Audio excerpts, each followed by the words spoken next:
Welcome. Today, we'll show you how to run AI models on your Chromebook. Let's dive in. First, it's important to understand that Chromebooks are designed for simplicity. They might have limitations when it comes to running heavy AI tasks. Luckily, there are many web-based platforms that can help us run AI models directly on our Chromebooks without heavy local resources. Google Colab is a fantastic tool.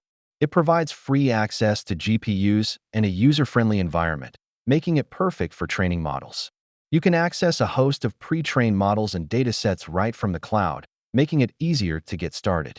With TensorFlow.js, you can build AI applications that run directly in your browser. It's powerful and efficient for lightweight tasks. There are several AI extensions available that can enhance your browser experience.